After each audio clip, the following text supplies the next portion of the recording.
Halo Ukridian, saat ini saya sedang berada di Auditorium Kampus 2 Ukrida. Sesaat lagi kita akan menyaksikan acara simposium dan workshop Pekan Ilmiah Dokter 2016. Selamat menyaksikan. Tekanan darah, tensi nadi, respirasi, anemia, ya itu tentukan.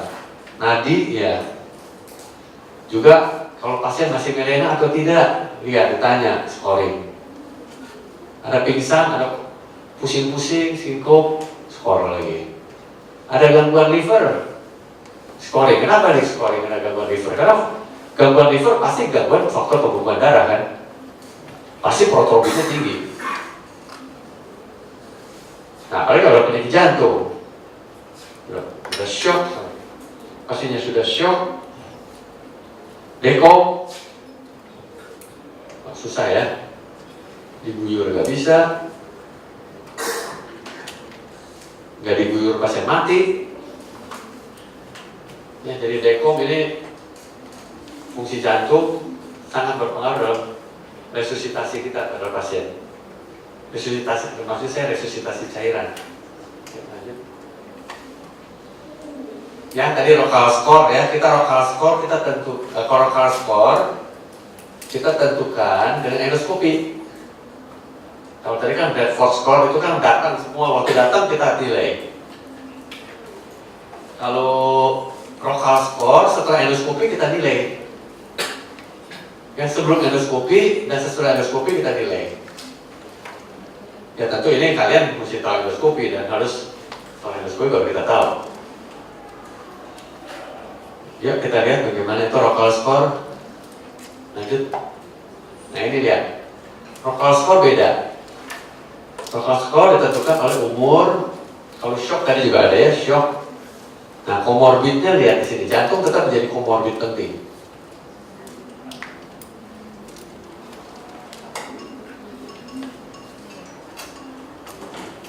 Ya, cardiac failure cup ini tetap ya. Ini major comorbid itu ya penyakit berat lain. Contohnya gagal ginjal yang berat, pasti prognosisnya lebih jelek. Ya di sini lihat, ini kita skor juga tuh. Ada gejala renal, ginjal, dan liver, skornya tinggi. Apalagi kalau metastasis, ada tumor metastasis ya, tinggi. Lalu kita waktu endoskopi kita lihat, kalau hanya maloremized tear, maloremized apa ya? Ada yang tahu nggak? Ya kalau pasien muntah, hanya lecet-lecet di esofagus ya, itu namanya. Makanya biasa pada wanita hamil ya kadang-kadang. Itu sih prognosanya baik. Ya scoringnya. Nah kalau ada gangguan clot dalam endoskopi kelihatan darahnya. Nanti kita lihat darah. Lihat endoskopi, ada endoskopi juga ada scoring lagi. Ya, jadi ini kita lihat. Kalau pada endoskopi scoringnya ada perdarahan dalam endoskopinya, tambahin skornya.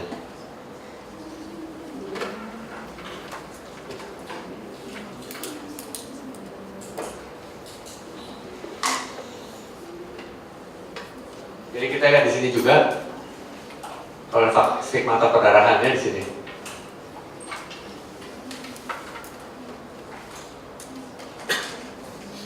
Ya, oke, sampai sini ada pertanyaan nggak? Scoring ini.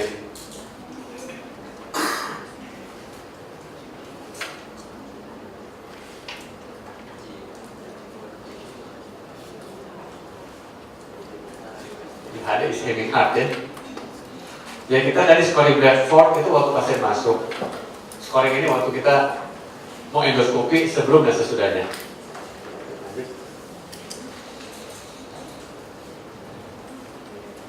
Ya, jadi kita lihat di sini, kalau ada visible vessel, ada pembuluh darah yang kelihatan mau pecah, di endoskopi itu mungkin pasti akan berdarah lagi. Nanti kita endoskopi berikut. Kalau kita waktu endoskopi lihat bersih, ulkusnya bersih, mungkin brain bleeding tidak terjadi.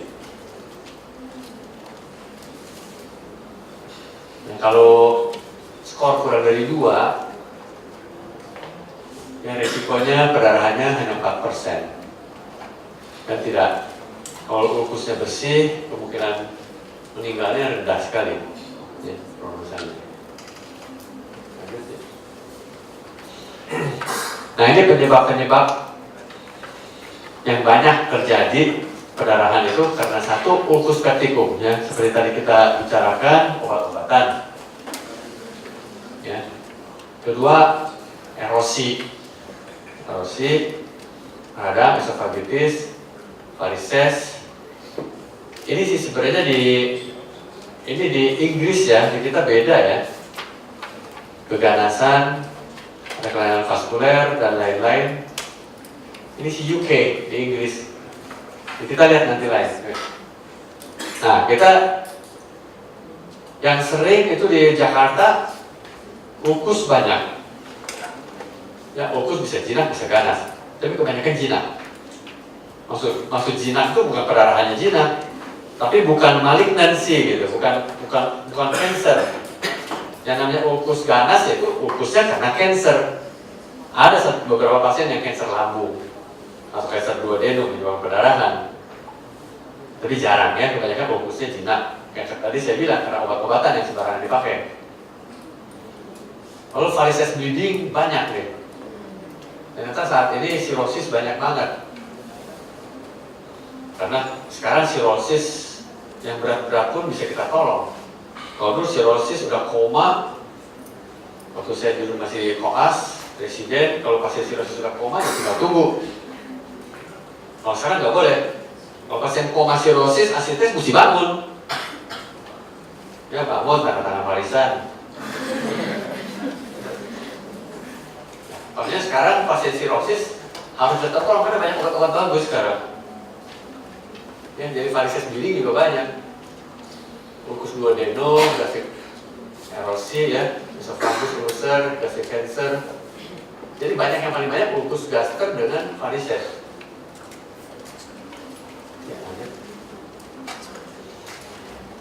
Nah, kita bedakan ya pengobatan non varises dan varises. Makanya dari awal kita harus bisa mendiagnosa pasien sirosis dengan baik. Kadang-kadang susah, betul ya? Makanya terampil, tangan kita mesti terampil ya, perkusi, inspeksi palpasi, perkusi auskultasi, tangan kita mesti terampil bener deh. Kalau kalian mau jadi dokter, itu kuncinya. Ya, perkusi, kalau kalian nggak tahu ruang traube, bagaimana tahunya limpahnya besar atau tidak? Ya kita ketok aja, alasites enggak, ada shifting danus enggak, hepannya kecil, pasti tidak teraba karena sirosis. Teraba, limpahnya teraba besar, atau tidak, belum tentu. Kalau dia Sufner 1, ya kita ketok traubenya, kalau positif ya kita anggap sirosis. Nah, splenomegali kan nggak gampang. Splenomegali bisa karena sirosis atau bisa karena limfoma, keganasan. Keganasan juga bisa gangguan pembuluh darah, gangguan pembuluh darah. Yang paling penting kalian tuh fisik diagnostik harus betul-betul di tangan. Karena nggak ada alat mau kalian diagnosis, mau tunggu CT scan. CT scan juga kalau kalian bisa baca. Kalian mau dok supaya tepat pasti CT scan, kasih CT scan, kalian bisa baca nggak? Yang nggak bisa, tetap fisik diagnostik nomor 1.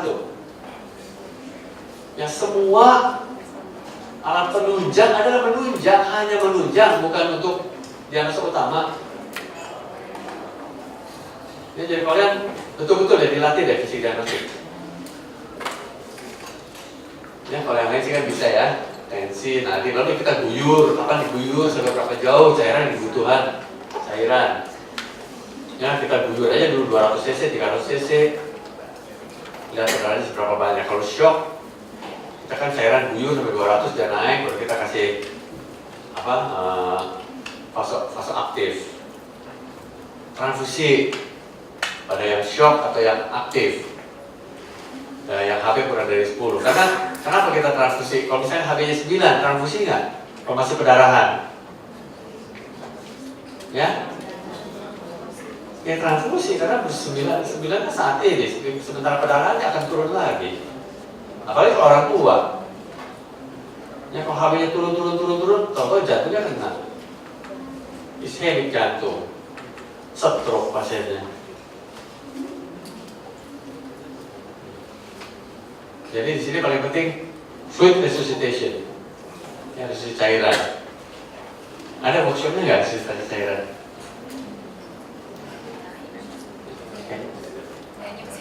Ya, resusitasi cairan kayaknya kalian perlu tahu deh. Bagaimana memberikan cairan, seberapa banyak cairan diberikan, kan nggak bisa. Ya pakai feeling tapi usah hitungannya dong. Ya, pakai feeling ya nggak nyampe nanti, nggak jelas hitungannya.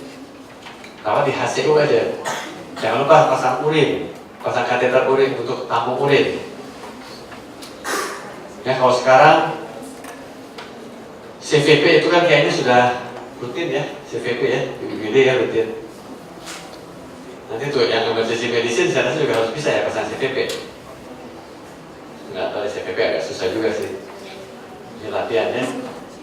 Jadi kita stabilkan pasiennya, baru kita bisa endoskopi. Nggak mungkin pasien berdarah ngalir, pasien shock kita endoskopi nggak ada guna. Karena waktu endoskopi masuk darah semua apa yang kita lihat. Ya, pasang NGT udah pasti itu, nggak usah takut. Jangan takut karena dok ini varises nanti pecah, kan suster kan sekarang begitu. Dok ini sirosis dok, jangan pasang NGT dok. Lah gimana ngukurnya? Perdarahan masih ada, perdarahan masih enggak gimana? Lalu bagaimana mengosongkan lambungnya? Kalau pasien muntah-muntah kan sangat berbahaya. Begitu muntah 2 kali lalu begitu dia tarik nafas, langsung aspirasi harus berhenti, selesai. Ya, tetap lambung harus evakuasi, lambung harus dikosongkan. Ya pasang NGT ya pentingnya. Nah ini nanti khusus resusitasi cairan. Ya, lanjut. Nah endoskopi, kapan sih endoskopi? Ya kalau pasien sudah stabil, biasa 24 jam atau 48 jam oleh endoskopi. Tapi pengalaman saya sih 80% pasien dengan resusitasi, dengan obat-obatan untuk sementara, dengan diagnosa yang tepat, nggak perlu buru-buru endoskopi itu. Karena endoskopi terapeutik biasa kita setelah 24 jam, 48 jam masih berhenti. Kebanyakan pasien kita harus bisa berhentikan perdarahan yang profus dalam 24 jam. Bisa, banyak kan bisa. Tapi kalian harus diagnosanya harus cekatan. Jadi jangan panik, waduh muntah darah, dok, endoskopi. Kalau endoskopi apa yang dilihat kalau darah semua di perut? Skop kan ujungnya lensa. Lensanya kalau ketutup sama darah, apa yang dilihat? Jadi endoskopi bukan tindakan awal dari resusitasi cairan, evakuasi, ya gitu ya. Yang hemodinamik stabil, baru kita lakukan dalam 24 jam. 24 jam udah termasuk early endoskopi itu. Ya untuk menentukan pasien apa harus dirawat di ICU, apa boleh pindah. Jadi lihat tuh, jadi hanya endoskopi sito itu jarang. Small number require endoskopi out of hour, nanti di luar jam kerja, ya nggak terlalu penting. Ada yang namanya terapeutik endoskopi. Terapi endoskopi itu kalau perdarahannya masih jalan, ya kita bisa clipping, kita bisa ligasi, kita bisa suntik, ya. Itu pun nggak terlalu yang mendadak sekali. Ya anestesi, hati-hati ini untuk mencegah. Kalau yang gawat kan dia pasang ETT ya, endotracheal tube untuk mencegah aspirasi. Nah ini kita lihat nih, kabur ya.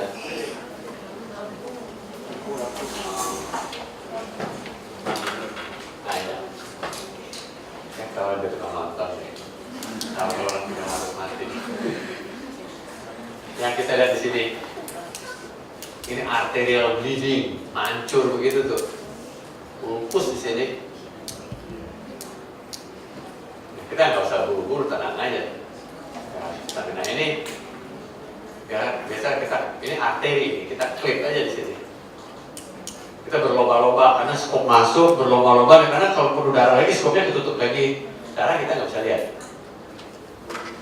lanjut. Nah ini varises. Varises diletaknya di daerah fundus. Ini susah, ini nggak bisa diikat. Ya kalau lagi mancur hebat, tapi varises itu vena. Jadi buat kita sebenarnya varises bleeding itu biarpun banyak ya, tapi lebih tenang daripada arterial bleeding, daripada ulcus bleeding. Jadi kalau cirrhosis, varises bleeding itu sebenarnya kalian nggak usah panik sih. Kalau fundus begini, dia kalau mengalir ya seperti ledang gitu, ciut gitu ya. Lanjut. Nah kita tinggal suntik aja histoakril. Ya lanjut. Nah kita suntik histoakril, itu kok langsung ciut. Tapi suntik ini mesti hati-hati karena pertama harganya mahal, sekali nyuntik 5 juta. Ya, contoh itu kalau skopnya kita salah-salah, nggak bisa nanganinya, skopnya begitu ditarik, skopnya rusak, nempel semua di skopnya rusak. Ya ini ada caranya sendiri sih, mesti latihan, yang mesti tahu. Lanjut. Nah ini varises juga, varises ini esofagus, ini varises, ini grade 2 ini. Ya, ini tidak bleeding ini, tapi kalau lagi mengalir, ya mungkin kalau kalian lihat sih memang lumayan serem ya, tapi kalau yang namanya varises bleeding dia vena, jadi nggak perlu terlalu panik. Nah ini kita ulkus ya kita bakar pakai APC, dibakar. Ini berdarah-berdarahnya digumpalkan ya, di coagulation, argon plasma coagulation. Mahal sih alatnya, 1,5 M, alatnya doang, pembakarannya. Ya, lanjut. Nah ini ulkus ya, ulkus. Nah di sini ini 2 denum ini. Kadang-kadang ulkusnya berseberangan. Kissing ulcer. Ulkus. Biasa kalau di 2 denum kemungkinan Helicobacter pylori. Ini ulkus jinak ya, ulkus jinak kenapa? Karena dindingnya rata, tidak berbenjol-benjol. Ya, kalau yang ganas, ini irregular, rapuh. Ya, lanjut. Ini juga ulkus. Bayangkan ulkus besar gini, ini Forest 3. Forest 3 itu perdarahannya sudah berhenti, kita tinggal lihat visible vessel. Tapi di sini bersih. Kalau Forest 1 itu perdarahannya hebat, Forest 2 ya lumayan nggak terlalu berat. Kalau Forest 3 ya begini. Ya, tapi kalau ada visible vessel, ini masih bisa bleeding. Yang repot ini kalau kita clipping ya memang nggak gampang sih. Karena di clipping di sini sebenarnya rapuh. Yang dari clipping berdarah, jadi kita pakai obat lain, kita gumpalkan pakai APC atau apa itu fibrin glue, ya, hemospray, ada hemospray, jadi di spray aja semprot. Lanjut. Ya hemospray lanjut, tapi satu botol hemospray ya lumayan 10 juta. Ya kalau endoskopi mainannya jujur sih. Ya, jadi apa saja kita punya modalitas endoskopi yaitu adrenalin. Adrenalin hanya sementara saja dia berhenti, selanjutnya dia akan berdarah lagi. Lalu heated probe. Heated probe itu ada gold probe, jadi dari emas probe-nya itu untuk membakar ulkus-ulkus yang bleeding. Nah paling enak sih argon plasma. Argon plasma disemprot, dia beku semuanya tuh. Ya dibakar tapi pakai argon. Atau kita pakai beberapa modalitas, udah pakai clipping masih berdarah ya kita pakai argon. Ya kadang-kadang diklip ya, tapi klip itu nggak sembarang, karena kalau rapuh diklip juga susah. Pernah saya untuk orang tua, kalau diklip besoknya kesakitan, usahanya perforasi, klipnya di ICU. Mau dioperasi ketuaan. Nah ini saya pakai argon, itu yang berperforasi. Ya gimana dong? operasi salah, jika dioperasi juga salah. Karena dokter bedahnya juga kondisi begitu nggak berani operasi. Kalau nggak dioperasi ya tinggal tunggu. Ya, jadi makanya kalau bedah digestif pasti backupnya ICU. Semua pasien mau operasi digestif pasti janjiannya masuk ICU. Kalau janjian masuk ICU kan bisa lewat depan, bisa lewat belakang keluarnya. Nah itu, kalau bedah digestif sama yang bedah jantung juga gitu ya. Bedah jantung juga backupnya masuk ICU. Ya risikonya begitu. Sulit kalau bicara risiko.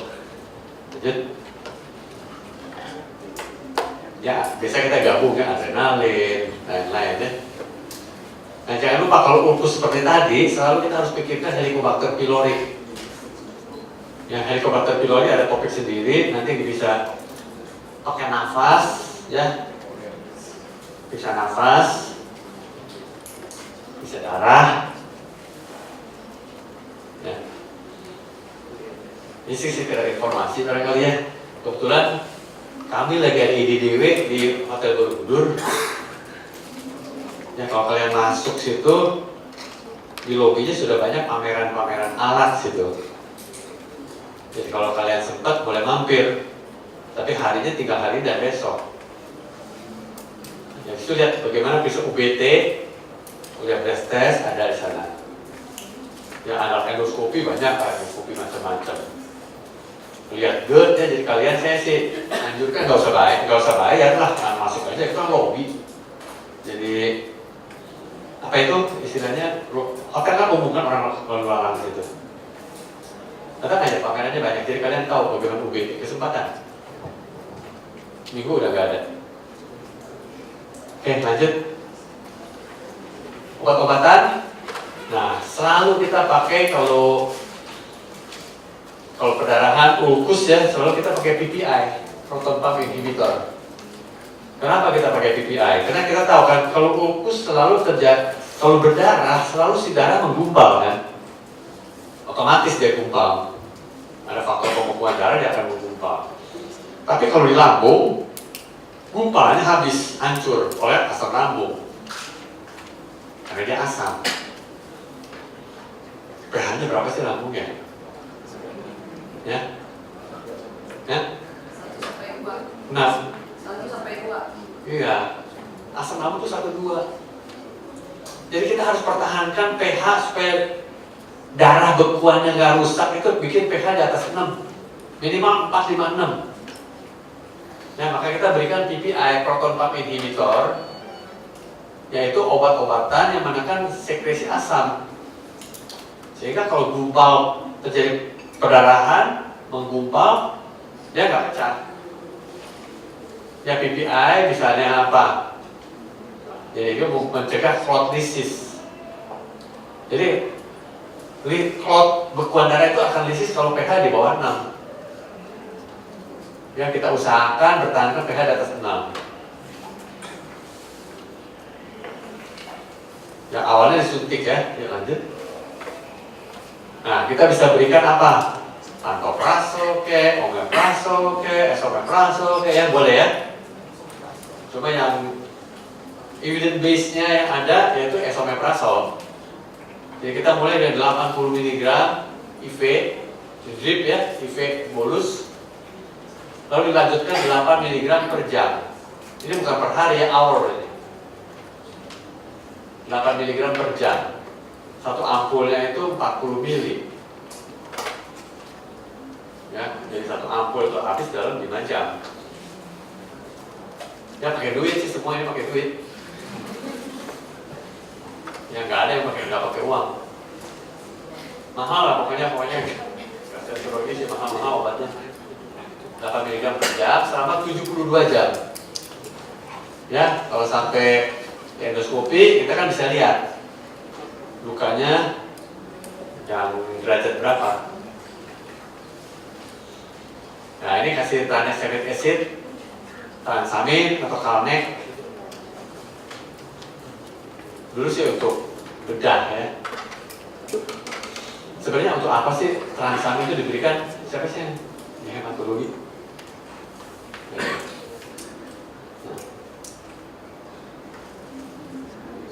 Banyak ya? Saya rasa udah diajar ya di fisiologi juga. Tranexamin itu sebenarnya obat untuk primary fibrinolysis.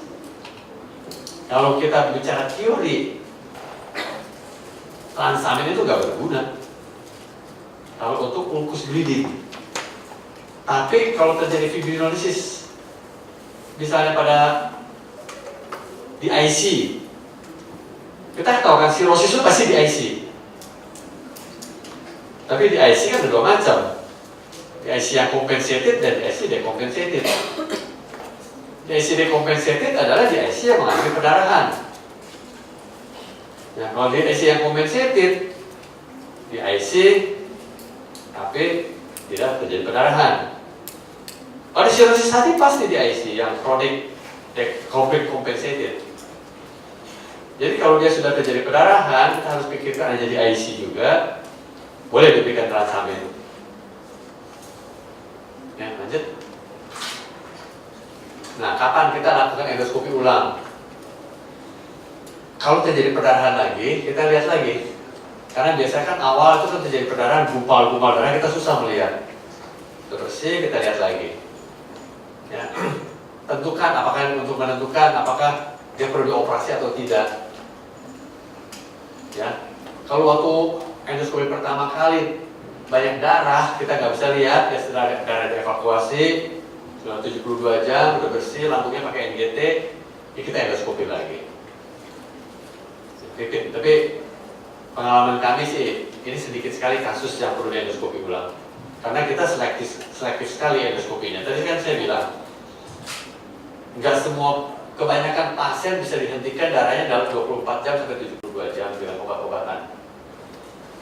Ya, kecuali ulkusnya besar ya. Oke, lanjut. Kapan dioperasi? Jadi yang operasi itu non-variceal bleeding.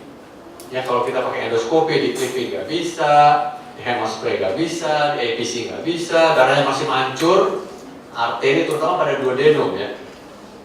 Karena duodenum dinding posterior itu kadang-kadang, kalau dulu kita ada aksioma, kalau dinding posterior duodenum berdarah harus operasi. Ya, itu masalah faktor-faktor peredaran darah di situ. Tapi sekarang sih agak sulit ya, kebanyakan kita nggak operasi dulu. Tapi kalau sudah 24 jam masih hebat pendarahannya, 72 jam masih hebat, ya operasi. Jadi bantuan endoskopi tentu dokter bedah juga minta nanya, operasinya di mana? Apa di lambung, di duodenum, atau di mana? Di lambungnya sebelah mana? Pasti dokter bedah nanya, tetap endoskopi perlu untuk mendiagnosa tepat pendarahan. Ya, jadi kebanyakan pasien bisa diobati dengan konservatif. Kadang-kadang sebagian parsial gastrektomi, ulkus gaster yang besar, ya dipotong ya sembuh. Ya, lanjut. Nah, kadang-kadang kita juga bisa melakukan melalui interventional radiologi. Tapi tidak mudah, karena pertama kita mulai kan radiologi aliran darah yang pecah alirnya di mana. Itu waktu masih harus aktif. Kalau dia sudah berhenti darahnya, radiologi nggak bisa lihat apa-apa, karena dia real time, dia tengalin kontrasnya langsung ya. Jadi kita melakukan suatu enteric angiografi, emboli pakai coil. Saya terus terang tidak banyak pengalaman ini, karena banyaknya pasien diobati endoskopi berhasil atau nggak berhasil ya kebedahan. Karena ini sangat sulit, radiologi juga melakukannya. Nah ini ya, saya lihat di sini perdarahannya. Ini kita harus melakukan selective angiografi waktu aktif bleeding. Nah, waktu aktif bleeding dibawa ke radiologi, gimana tuh berdarah-berdarah di radiologi?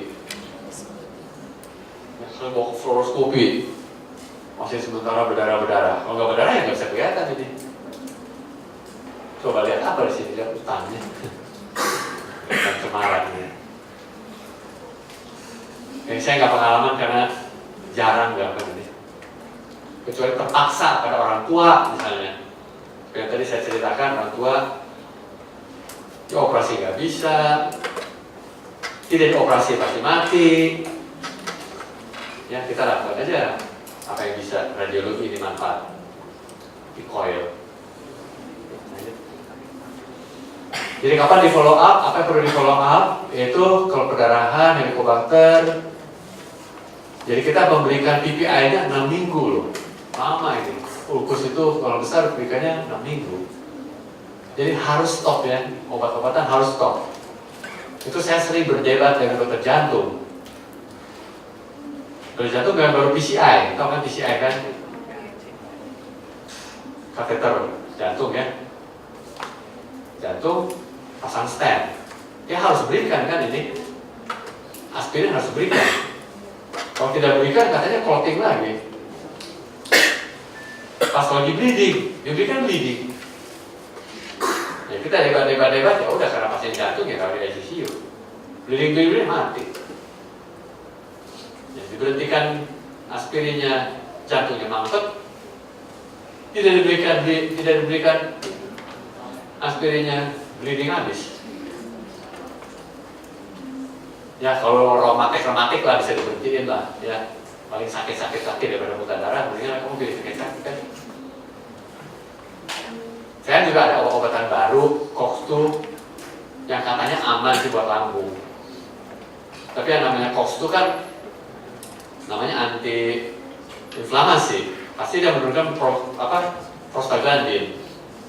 Ya itu bahaya buat jantung juga. COX-1 apalagi? COX-1 bahaya buat jantung, COX-2 bahaya buat lambung. Ya. Oke, lanjutin. Nah, varises lainnya gitu, varises. Varises ini masalah kita bicara soal hipertensi portal.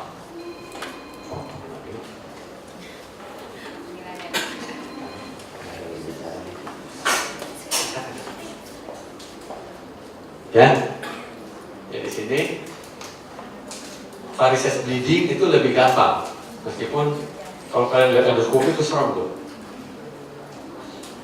Ya, jadi hipertensi portal. Ya tergantung dari derajat sirosis.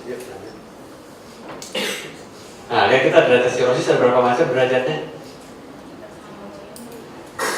Ada berapa derajat? Ini udah dikasih contekan. Pakai kriteria child. Kalau kalian nggak bisa tahu kriteria child, nggak bakal lulus deh dokter. Ya, child A, child B, child C ya. Jadi child classification. Child itu apa aja sih? Coba child itu apa kriterianya apa saja dalam child? Bilirubin, albumin, asites, prothrombin. Belum dapat kriteria saya. Dapat dong ya? Bukan lupa, cuma gak inget ya. Ya kita lihat child C prognosanya lebih jelek. Tapi pengalaman kami sih kalau lihat perdarahan pertama sih biasanya sih bagus aja sih. Ya kalau sudah berulang berdarah, koma karena tahun 2 tahun akhirnya habis juga. Makanya pentingnya di transplant. Jadi sekarang sebenarnya kunci liver cirrhosis sama dengan ginjal adalah transplant.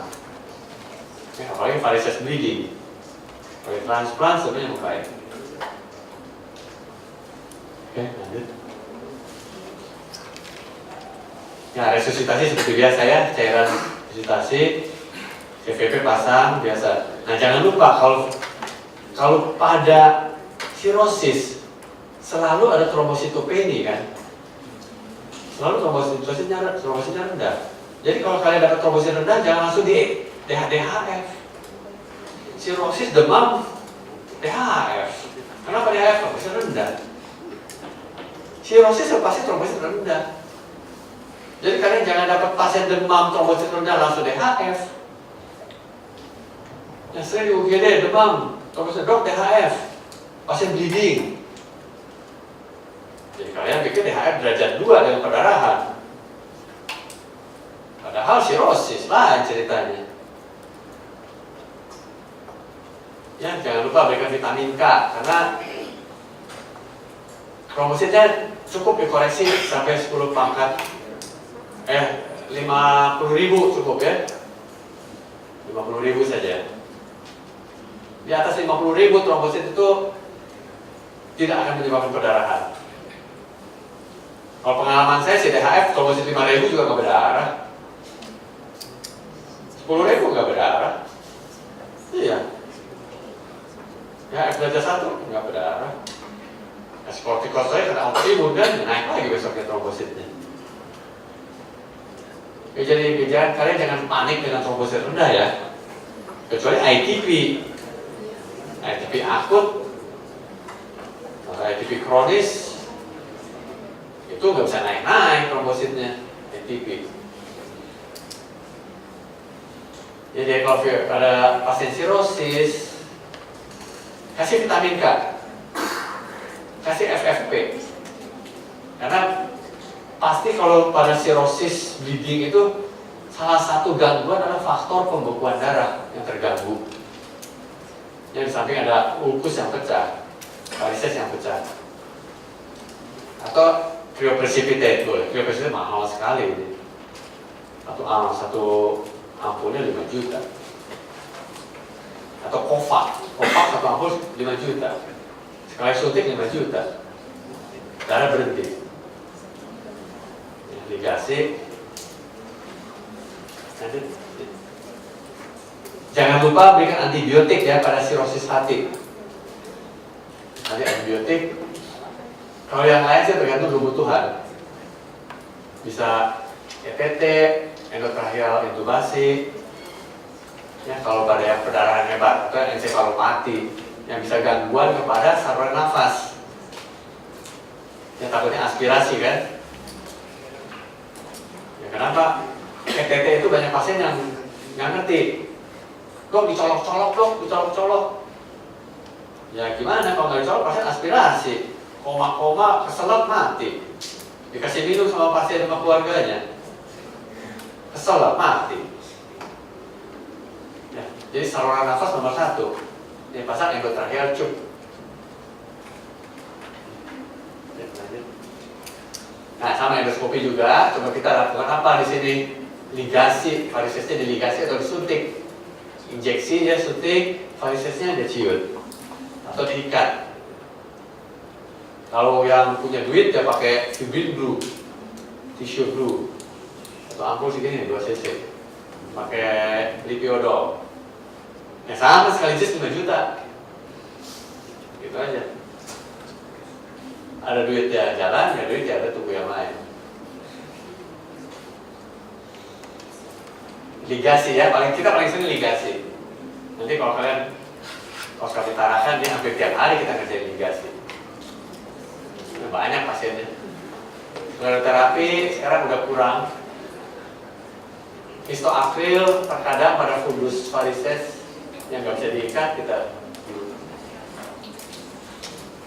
Aktif itu apa? Aktif itu pasang transjugular portal shunt. Dia masuk sini, karena jugularis terus disuntikan ditembuskan ke lever, masukkan ke portalnya, tusuk ke portalnya. Jadi tekanan portalnya menurun, masuk ke vena jugularis. Vena jugularis masuknya ke mana coba? Atrium kanan. Ya. Dia menurunkan tekanan portal, jadi varises bleedingnya berhenti. Tapi risikonya dia gampang koma. Ya, karena dari portal dia terlalu lever, dia masuk vena jugularis, masuk ke vena atrium kanan, masuk ke ventrikel kanan. Ventrikel bisa ke paru-paru. Ya, amonianya jalan terus, amonia dari paru-paru masuk ke otak. Ya, tips ini dulu pakai, sekarang sih enggak. Mahal lagi. Satu kali tip berapa tuh? Satu kali tip. Kalau di luar negeri itu 20 juta. Ya? 6 juta ya? Di mana coba? juta alatnya doang kan itu. Yang fluoroskopi apa 20 juta. Tapi ya nggak apa-apa lah kalau warisannya banyak kan, sudah tentang warisan. Ini bangunin dulu ya. Balon tamponade dulu sering kita pakai, tapi sekarang juga jarang. Ya balon tamponade, balonnya masuk ke dalam lambung esofagus untuk menekan varises supaya karena balon tamponade hanya bisa diberikan dalam 24 jam. Kalau lewat 24 jam akan terjadi nekrosis esofagusnya. Ya, begitu dilatasi esofagusnya untuk menekan varises, begitu bleedingnya berhenti, karena begitu dikompresi bleeding lagi varisesnya. Ya kita jarang gunakan ini. Cuma kalau di emergency, nanti pasien yang mau sekolah atau emergency ya harus bisa. Begitu pasang balon tamponade, dibuka balonnya, kan ada balon esofagus, balon gaster dibuka, berhenti darahnya. Yuk. Nah ini ya. Jadi masukkan semuanya ke dalam lambung, ini buat lambung, dibuka balon ininya, ditarik, ini di batas antara gaster esofagus kan varises paling banyak di sini, esofagus dan gaster. Lalu dilebarin, buka balon, ini kan lubang balon, masuk ke udara balonnya, esofagus dibuka neken.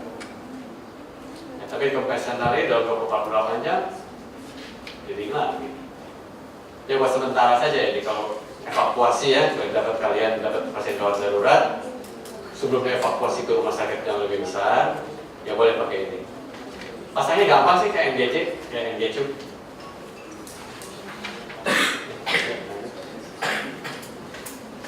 Nah, obat-obatannya kita bisa berikan vasopressin, teripresin. Sekarang ini udah ada untuk menurunkan tekanan portal. Ada lagi yang sekarang. Nah, kalau kalian banyak muntah darah pasien ya karena varises, kalian gak usah ragu-ragu, kasih nitroglycerin aja, Sedokar, berhenti langsung, gak usah ragu-ragu, minum, kemut, seperempat jam masih berdarah, kemut lagi, kemut lagi, ya, dia akan menurunkan tekanan portal, ya, dia akan berhenti. Saya pernah berapa kali kasusnya, ya. Jadi nitroglycerin itu bukan hanya untuk jantung, untuk varises bleeding dalam keadaan akut kita bisa berikan. Yang sekarang adalah somatostatin, ya, ada obatnya sudah ada. Nah, kita juga di pameran ada somatostatin. Jadi kalian lihat tuh pameran obat-obatan juga. Ya besok sih terus khusus buat gastroenterologi, maksudnya bidang-bidang gastroenterologi ya. Kalian ambil kesempatan ya. Satu kan nggak ujian ya. Lalu kita kasih beta blocker ya. Beta blocker tidak boleh yang selektif ya. Kan beta blocker yang untuk jantung kan beta selektif kan. Yang beta selektif tidak manfaat karena dia tidak akan menghambat tekanan portal. Kita akan berikan propanolol. Propanolol yang tidak beta selektif.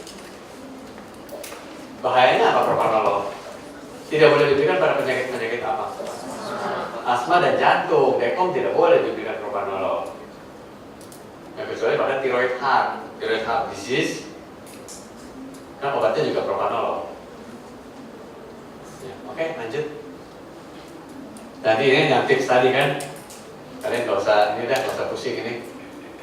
Lanjut. Ya operasi, kapan dioperasi?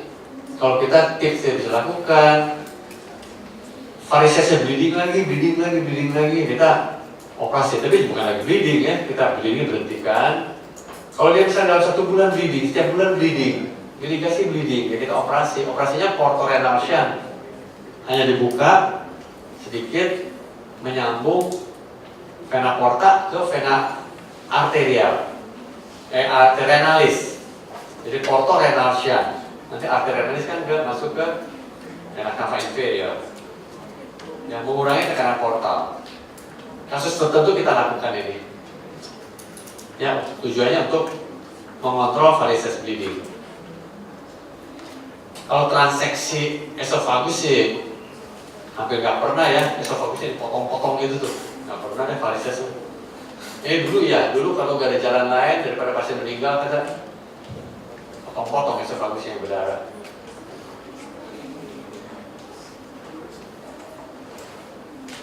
Ya. Kalau nggak bisa di-shunting ya potong-potong. Tapi hampir tidak pernah dikerjakan, maksudnya berapa puluh tahun nggak pernah lihat operasi ini. Oke, lanjut. Nah itu yang terakhirnya ini. Jadi kalau sirosis, bleeding, koma, transplant aja. Sekarang transplant udah rame. Ya kalau kalian yang muda-muda belajar nih liver transplant. Jadi kalau hepatologis tujuannya ke liver transplant.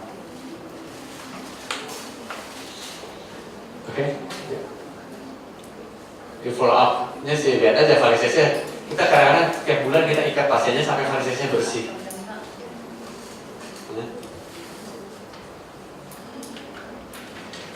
Propanolol ya diberikan ya. Jadi endoskopi treatment ya kita rutin tiap bulan pasti disuntik. Suntik apa diligasi diikat sampai kempes. Ya, oke. Ya. Ini si algoritma ya, kalau pasien datang, ini rumah sakit tipe D. Kalau kalian di rumah sakit tipe D, lihat hemodinamik, lalu resusitasi biasa. Kalau tidak stabil, ya cepat-cepat siapkan emergency, yang dikirim evaluasi, terapi definitif dikirim aja ya. Jadi yang pasti evakuasi harus stabil. Jadi kalau tipe D itu tujuannya resusitasi, ya. Oke, lanjut.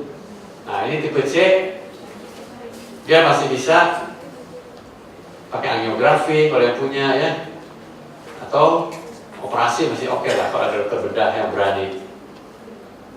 Yang dokter bedah kan umum juga kalau dia udah training, menjadi subspesialis dia jago juga. Lanjut ya. Nah kalau tipe A dan B, ya bedanya di sini. Ada terapeutik endoskopi, kalau tipe B, tipe C kan nggak ada. A dan B ada endoskopi terapi, kalau gagal beroperasi. Ya, kalau perdarahan, gasoskopi, kolonoskopi, angiografi, terapi definitif. Ya, oke. Saya rasa mau bertanya.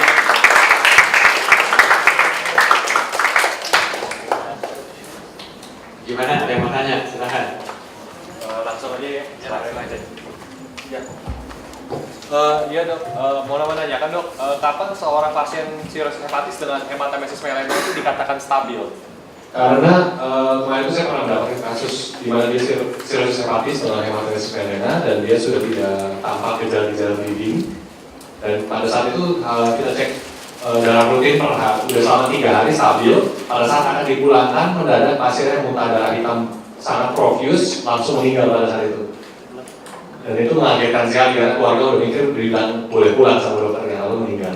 Jadi bagaimana untuk menilai itu dan juga kapan kita bisa lihat ada silent bleeding yang tadi seperti dokter katakan di ICU diam-diam ternyata meninggal seperti itu. Terima kasih. Ya prinsipnya kalau ini diagnosis sirosis harus cepat. Setelah 24 sampai 72 jam setelah keadaan stabil harus endoskopi.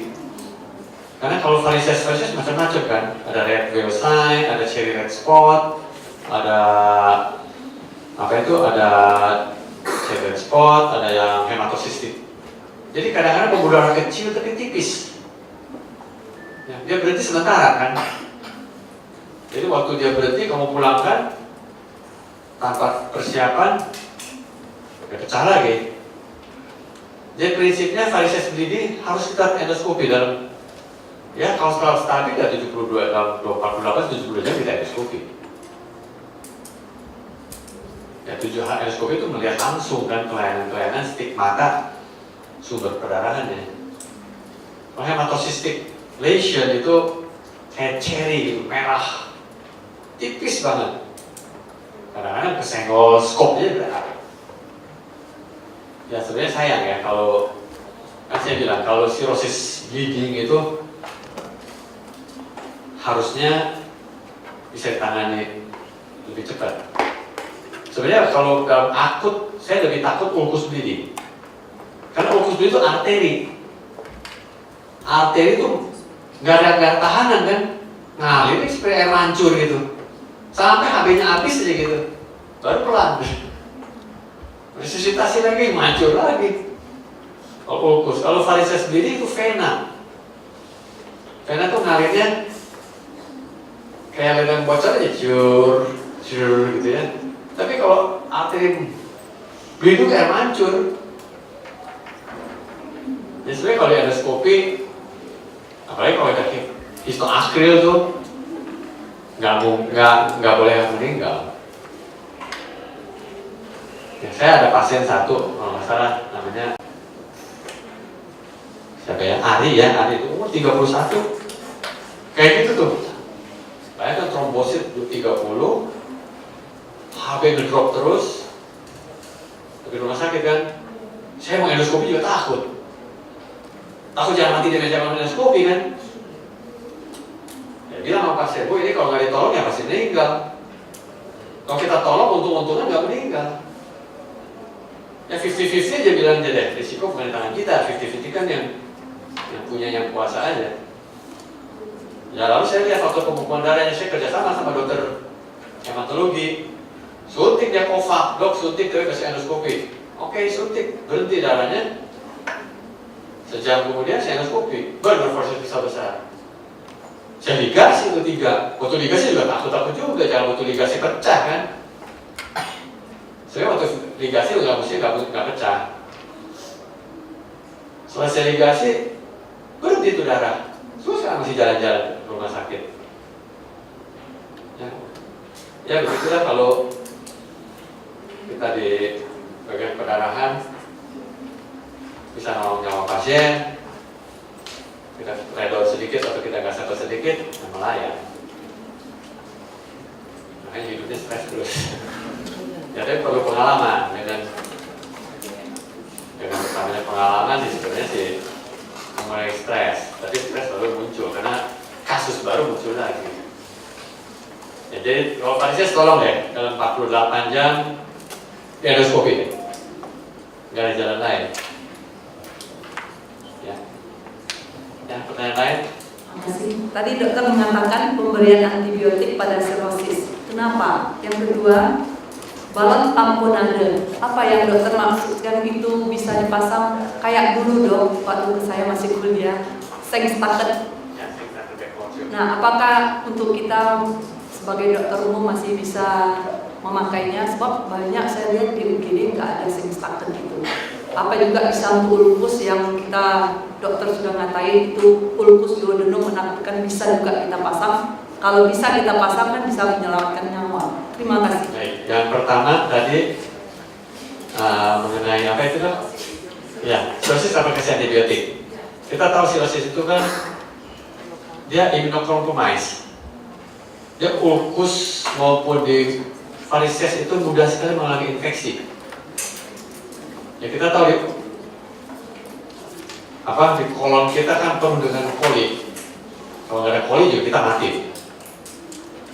Ya, jadi karena varises itu suatu port d'entrée dari bakteri yang mudah sekali dalam keadaan immunocompromised, itu kita selalu berikan antibiotik pada varises bleeding. Meskipun tidak, ya yang pengalaman kami sih memang nggak sampai infeksi ya, jarang ya. Tapi protokolnya begitu dok. Mungkin sih perlu, betul dokter sih perlu penelitian lagi. Karena begitu dia mengalami infeksi dia akan jadi berat. Karena jelas dia, kalau apalagi splenomegali ya, kalau sirosis kan pasti HB rendah, trombosit rendah, leukositnya rendah. Jadi leukosit rendah bukan berarti tidak ada infeksi. Dia bisa karena immunocompromised atau splenomegali karena itu pansitopeni. Pansitopeni karena splenomegali.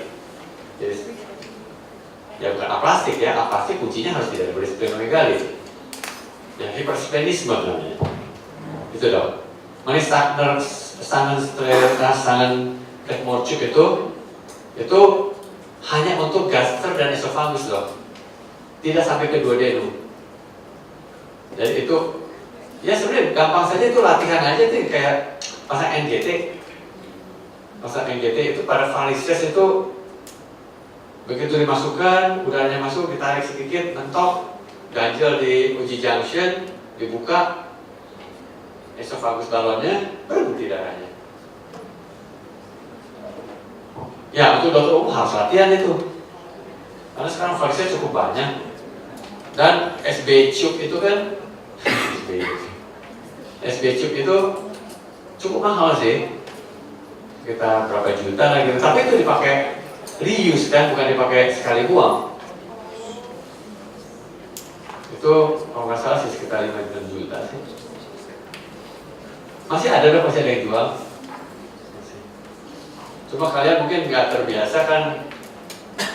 Ya, memang harus sekali-kali datang ke emergency itu karena hebat sekali bleedingnya. Yang sangat menolong dok itu. Oke, dan lagi. Kalau ulkus di duodenum sih nggak bisa dok, karena itu tujuan balonnya membuka justru menekan varises yang melebar. Ya, ulkus kan bolong ke dalam. Ulkus esofagus juga nggak berguna.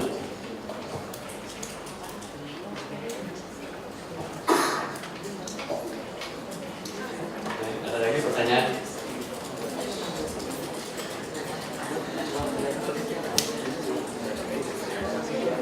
Enggak. Masih ada pertanyaan lagi? Wah, udah pada ngantuk ya dok?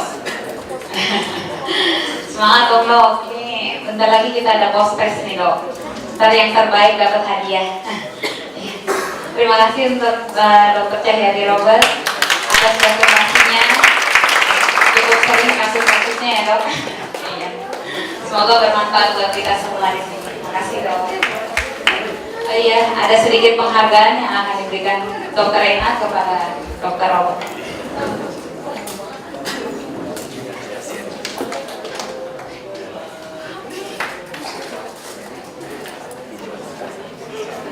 Terima kasih banyak Dr. Robert.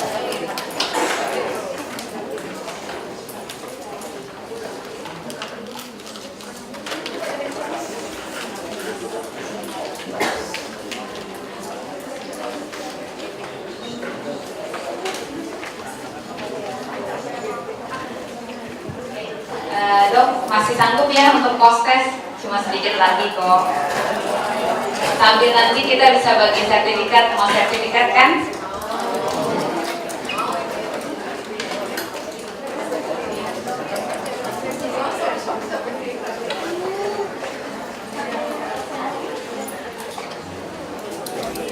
Kalau yang perhatiin dari awal hingga akhir pasti post-testnya paling tinggi.